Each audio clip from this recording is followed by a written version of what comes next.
नमस्कार, मैं doctor Varun Vijendra Nagori, director and consultant medical oncologist, Marathwada cancer hospital and research institute Aurangabad. मैं पिछले 5 वर्षों से औरंगाबाद में कैंसर स्पेशलिस्ट या कर्करोग संबंधित सेवाएं दे रहा हूं। तो आज 4 फरवरी या जागतिक कैंसर दिन या जिसको हम वर्ल्ड कैंसर डे कहते हैं, इसको वर्ल्ड हेल्थ ऑर्गेनाइजेशन एक सिंबल के रूप में देखते हैं कि हम इस दिन कैंसर के लिए लोगों में अवेयरनेस या उनमें जागरूकता फैलाएं।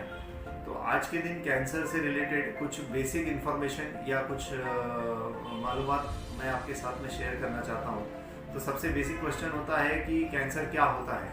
तो शरीर के किसी भी भाग में जब कुछ सेल्स की इरेग्युलर या आउट ऑफ कंट्रोल या जिनके ऊपर कंट्रोल नहीं होता और उनका डिवीजन शुरू हो जाता है, तो ऐसे डिवीजन के बाद में जो गांठ तैयार होती है उसको हम कैंसर बोलते हैं। शरीर के हर भाग में होने वाली गांठ कैंसर होती है ऐसा नहीं है, बट इसमें जो सेल्स के डिवीजन में इरेगुलरिटी आती है उस वजह से कैंसर की गांठें तैयार होती है। तो कैंसर के कारणों के बारे में जब हम बात करते हैं तो इम्पॉर्टेंट उसमें कारणों में डिवीजन होता है कि कुछ प्रिवेंटेबल या कुछ हम टाल सकते हैं, ऐसे कुछ कारण होते हैं, कुछ ऐसे कारण होते हैं जिनको हम टाल नहीं सकते। जो हम टाल सकते हैं उन कारणों में इम्पॉर्टेंट है स्मोकिंग या सिगरेट स्मोकिंग, टोबैको च्यूइंग, किसी भी प्रकार का तंबाकू का सेवन या दारू या अल्कोहल का सेवन, इनको हम प्रिवेंटेबल कॉजेस में बोलते हैं। या अनप्रिवेंटेबल कॉजेस या जिनको हम प्रिवेंट नहीं कर सकते हैं, ऐसे कॉजेस में इम्पॉर्टेंट कॉजेस होते हैं कि अगर हमारी फैमिली में किसी इंसान को या किसी हमारे रिश्तेदार को अगर कैंसर की कुछ तकलीफ रही है तो उन परिवार में उन सदस्यों को कैंसर का रिस्क थोड़ा ज़्यादा होता है। तो इन्हीं लोगों में स्क्रीनिंग टेस्ट या कुछ कैंसर के ऐसे टेस्ट होते हैं जिनसे हम अर्ली डिटेक्शन या जल्दी उसको कैच कर सकते हैं।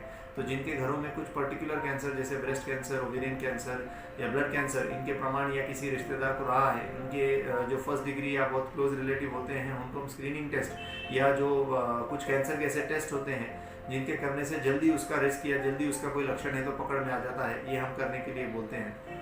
अगला सवाल होता है कि कैंसर ट्रीट हो सकता है क्या। तो सबसे इम्पोर्टेंट फैक्टर या सबसे इम्पोर्टेंट चीज़ ये है कि जल्दी उसका अगर निदान हो जाए या उसका अर्ली डिटेक्शन हो जाए अर्ली स्टेजेस में, तो कैंसर डेफिनेटली अच्छी तरीके से ट्रीट किया जा सकता है। कुछ पर्टिकुलर कैंसर्स के जो प्रकार हैं जैसे कि ब्रेस्ट कैंसर है या ब्लड कैंसर है या पीडियाट्रिक या छोटे बच्चों के कैंसर है, इसमें ठीक होने का प्रमाण 80 से 90% के ऊपर होता है। सो अर्ली डिटेक्शन या जल्दी उसका निदान होना या कुछ भी लक्षण या कुछ भी सिम्टम दिखने पर डॉक्टर की जल्दी सलाह लेना ये बहुत इम्पोर्टेंट है। जागतिक कर्करोग दिन या वर्ल्ड कैंसर डे के दिन मेरे तरफ से सभी पेशेंट्स को या उनके रिश्तेदारों को ये संदेश होगा कि कैंसर की जो सक्सेसफुल ट्रीटमेंट है या कैंसर पे अगर आप कैंसर को हम अगर मात देना चाहते हैं या जीतना चाहते हैं तो आपकी ट्रीटमेंट, योग्य ट्रीटमेंट या सही ट्रीटमेंट से या उतना ही इम्पोर्टेंट होता है आपका पॉजिटिव एटीट्यूड या आपकी सकारात्मकता। इसलिए जब भी आपके आसपास या आपके किसी रिश्तेदार या आपके किसी मित्र को इस प्रकार की कोई बीमारी का लक्षण हो या कभी डायग्नोसिस हो तो आप उनको हमेशा पॉजिटिविटी में प्रमोट करिए। हम पॉजिटिविटी से अगर योग्य ट्रीटमेंट या सही ट्रीटमेंट लेंगे तो कैंसर के ऊपर हम बहुत बड़े प्रमाण में एक जीत पा सकते हैं। धन्यवाद।